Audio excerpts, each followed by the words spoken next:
Hello, ഞാനും ആദിലും കൂടി ഉച്ചത്തേക്ക് കറിക്കുള്ള സാധനങ്ങൾ വാങ്ങാനായിട്ട് കാച്ചാണിയിലോട്ട് പോവുകയാണ് കേട്ടോ. പോകുന്ന വഴിക്കൊന്ന് വീട്ടിൽ കയറിയപ്പോഴോ കരിമിയാണെങ്കിൽ മുത്തുമണിയെ കളിക്കാൻ വിളിച്ചു. അപ്പോൾ മുത്തുമണി പോയില്ല. ആ ദേഷ്യത്തിന് റെജീനയുടെ ചെരുപ്പിനെ കടിച്ച് പറിക്കുകയാണ് കരിമി. അങ്ങനെ കരിമിക്ക് രണ്ട് വഴക്കും കൊടുത്തിട്ട് നമ്മൾ റോട്ടിൽ കൊണ്ടുവന്ന് സൈക്കിളും വെച്ചിട്ട് ഇറച്ചിക്കടയിലോട്ട് പോയിട്ടാണ് ചിക്കൻ വാങ്ങാനായിട്ട്. അവിടെ ചെന്നപ്പോഴത്തേക്കും ആരുടെയൊക്കെ ചിക്കൻ അവിടെ വെട്ടി വെട്ടി വെട്ടി കണ്ടിക്കുകയാണ് കേട്ടോ. അത് കാണാൻ നല്ല രസമുണ്ടായിരുന്നു. നമ്മളൊരു കോഴി പറഞ്ഞതിനെ അവിടെ കൊണ്ടുവന്ന് കെട്ടിത്തൂക്കി. അങ്ങനെ ആ കോഴി ഏതാ വെട്ടി കണ്ടിച്ച് കുഞ്ഞു കുഞ്ഞു കുഞ്ഞു പീസാക്കി തന്നിട്ടുണ്ട്. അങ്ങനെ നമ്മൾ അതും വാങ്ങി നേരെ ബിരിയാണിയുടെ അരിയൊക്കെ വാങ്ങാനായിട്ട് പലവ്യഞ്ജന കടയിലോട്ട് കയറിയിട്ടുണ്ട്. അവിടെ നിന്ന് അരിയും പപ്പടമൊക്കെ വാങ്ങിച്ച് നേരെ നമുക്കൊരു കലം വാങ്ങണമായിരുന്നു കേട്ടോ. അങ്ങനെ ആദിത്യയിൽ വന്നു. ആദിത്യയിൽ കയറി കലം വാങ്ങാനായിട്ട് മേളിൽ വന്നപ്പോഴത്തേക്ക് അവിടെ ആപ്പിൾ മോഡലിൽ 2-3 ക്ലോക്ക് ഉണ്ട് കേട്ടോ. എനിക്ക് നല്ല ഇഷ്ടപ്പെട്ടേ, നല്ല ഭംഗിയുണ്ടായിരുന്നു പല കളറിലായിട്ട്. അവിടെ നിന്ന് ഒരു കലവും അടപ്പും കൂടെ വാങ്ങിച്ചിട്ടുണ്ട് കേട്ടോ. ഇത് നമ്മുടെ പുറത്ത് അടുപ്പിൽ ഉപയോഗിക്കാൻ വേണ്ടിയിട്ടാണ്. അങ്ങനെ പിന്നെ പച്ചക്കറി കടയിൽ വന്നു. നമ്മൾ പച്ചക്കറി സാധനങ്ങളെല്ലാം വാങ്ങിച്ച് എല്ലാം കൂടെ ആദിലിൻ്റെ സൈക്കിളിലോട്ട് അങ്ങ് വെച്ച് കൊടുത്തു വിട്ടു. ഞാൻ പതിയെ നടന്നും വീട്ടിലോട്ടെത്തിയേ. നല്ല നട്ട വെയിലും കൊണ്ട് വീടെത്തി ഇതാ ഇറച്ചിയൊക്കെ എടുത്ത് തട്ടി ക്ലീനെല്ലാം ചെയ്തെടുക്കുകയാണ് കേട്ടോ. അപ്പോൾ അതിൽ 2-3 കരൾ എക്സ്ട്രാ ഉണ്ടായിരുന്നു. അതെല്ലാം അരിഞ്ഞെടുത്തിട്ട് ഞാനാണെങ്കിൽ അവിച്ചൂറ്റി ഒന്ന് റോസ്റ്റ് ചെയ്ത് വെക്കാമെന്ന് പറഞ്ഞ് അടുപ്പത്തോട്ട് വെച്ചിട്ടുണ്ട്. പിന്നെ നമ്മൾ ബിരിയാണി വെക്കണോ നെച്ചോറ് വെക്കണോ എന്ന് ആലോചിച്ചു ബിരിയാണി വെക്കാമെന്ന് വിചാരിച്ചു. അങ്ങനെ അതിന് വേണ്ടി കുറച്ച് പീസ് മാത്രം എടുത്തിട്ട് ബാക്കിയെല്ലാം ഫ്രീസറിലോട്ട് കയറ്റി വെച്ചു കേട്ടോ. വൈകുന്നേരം കറിയാക്കാമല്ലോ. അങ്ങനെ അതിന് ചെറുതായിട്ടൊന്ന് ഷാലോ ഫ്രൈ ചെയ്യാൻ വേണ്ടി ചെറിയ രീതിയിലൊരു മസാലക്കൂട്ട് തയ്യാറാക്കി. അപ്പോഴത്തേക്കും നമ്മുടെ മാമ വന്നിട്ടുണ്ട്, അഷ്റഫ് മാമ. അങ്ങനെ മാമായും വാപ്പായും കൂടെ കാര്യം പറഞ്ഞുകൊണ്ടിരുന്നു. മാമാക്ക് കട്ടൻ ചായയും വാപ്പാക്ക് നെല്ലിക്ക ജ്യൂസും കൊടുത്തു സന്തോഷപ്പെടുത്തി അങ്ങ് ഇരുത്തി കേട്ടോ. അതിനുശേഷം നമ്മുടെ അരിയൊക്കെ കഴുകി തോരാനായിട്ട് വെച്ചു. പിന്നെ നമ്മുടെ ചിക്കൻ്റെ കറി ബിരിയാണി വെക്കാൻ വെച്ചിരുന്ന ചിക്കനെ എടുത്ത് ഫ്രൈ ചെയ്യാനായിട്ട് അങ്ങോട്ട് വെച്ചു. ചെറുതായിട്ടൊന്ന് ഫ്രൈ ചെയ്തെടുത്താൽ മതി കേട്ടോ. കുറച്ച് എണ്ണയൊക്കെ വീത്തി. അപ്പോഴത്തേക്കും നമ്മുടെ കരളൊക്കെ വെന്ത് വന്നതുകൊണ്ട് ഞാൻ വിചാരിച്ചു അതിനെ ഒന്ന് റോസ്റ്റ് ചെയ്ത് വെച്ചേക്കാമെന്ന്. അപ്പോൾ ഒന്ന് തൊട്ട് കൂട്ടാമല്ലോ.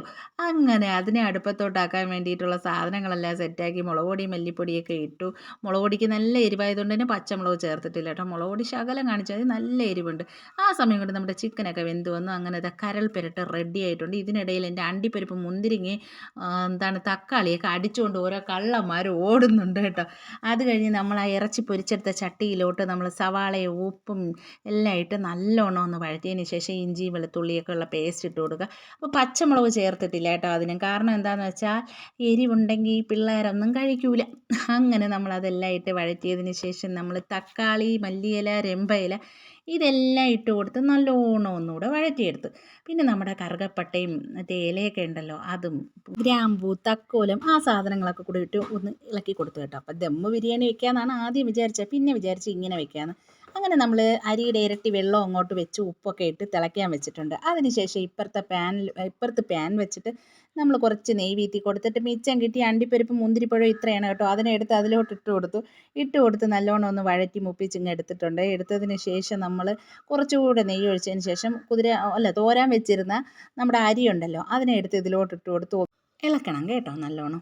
അങ്ങനെ ഇളക്കി നിൽക്കുമ്പോഴത്തേക്ക് നമ്മുടെ ഇപ്പുറത്തെ ചരുവത്തിൽ വെച്ചിട്ടുള്ള നമ്മുടെ വെള്ളം തിളച്ച് വരാറായിട്ടുണ്ട്. അങ്ങനെ വെള്ളം തിളച്ചതും നല്ല തിളയ്ക്കുന്നത് നമ്മൾ ഈ അരിയിലോട്ട് എടുത്ത് ഒഴിച്ചു കൊടുക്കണം കേട്ടോ. നല്ല തിളച്ച വെള്ളം അങ്ങനെ അരിയിലോട്ട് എടുത്ത് ഒഴിച്ച് വെച്ച് നല്ലോണം ഒന്ന് ഇളക്കിയതിന് ശേഷം നമ്മൾ അടച്ച് വെക്കണം. അടച്ച് വെച്ചതിന് ശേഷം കുറച്ച് നേരം കഴിഞ്ഞിട്ട് തുറന്നാൽ മതി കേട്ടോ. ഇത് ബിരിയാണി റെസിപ്പിയൊന്നും അല്ല, ഞാൻ പിന്നെ ഒരു വീഡിയോയ്ക്ക് വേണ്ടി ഇങ്ങനെ ചെയ്തു എന്നേ ഉള്ളൂ കേട്ടോ. അങ്ങനെ നമ്മുടെ സലാഡൊക്കെ തയ്യാറായിട്ടുണ്ട്. ബിരിയാണി തുറന്ന് നോക്കിയപ്പോഴത്തേക്കും പകുതി വെന്തിട്ടുണ്ട്. പിന്നെ നമ്മൾ വേവിച്ച് വെച്ചിരിക്കുന്ന ആ ഇറച്ചി പീസൊക്കെ അതിലോട്ടൊന്ന് ഇട്ട് കൊടുത്ത് ഒന്ന് ഇളക്കണം. അതിനുശേഷം നമ്മുടെ കയ്യിലുണ്ടായിരുന്ന അണ്ടിപ്പരിപ്പ് മുന്തിരിപ്പഴമൊക്കെ അതിലോട്ട് ഇട്ട് കൊടുക്കണം കേട്ടോ. പിന്നെ ഒരു അരമുറി നാരങ്ങ പിഴിഞ്ഞ് ഇതിലോട്ടൊന്ന് ഒഴിച്ചു കൊടുക്കണം കേട്ടോ. അപ്പോൾ നല്ല ടേസ്റ്റ് ആയിരിക്കും. ഞാൻ മുന്നേ ഇങ്ങനെ ഉണ്ടാക്കിയിട്ടുണ്ട്. അപ്പോൾ കൊടുത്തപ്പോഴത്തേക്ക് എല്ലാവർക്കും ഇഷ്ടപ്പെട്ടിട്ടുണ്ട് കേട്ടോ. അതുകൊണ്ട് ഉണ്ടാക്കിയതേ ഉള്ളൂ ഇപ്പോഴും. അങ്ങനെ നല്ല ടേസ്റ്റാണ് ഇങ്ങനെ ഉണ്ടാക്കി കഴിക്കാനായിട്ട്. നമുക്ക് സലാഡും പപ്പടവും കൂടെ ഉണ്ടെങ്കിൽ അടിപൊളിയായിട്ട് കഴിക്കാൻ പറ്റും. അങ്ങനെ നമ്മുടെ ബിരിയാണിയൊക്കെ അത് വെന്ത് വന്നിട്ടുണ്ട് കേട്ടോ. നമ്മളിത് എല്ലാവർക്കും കൊടുത്തിട്ടുണ്ട്. അപ്പോൾ ഇത്രയേ ഉള്ളൂ. Bye bye.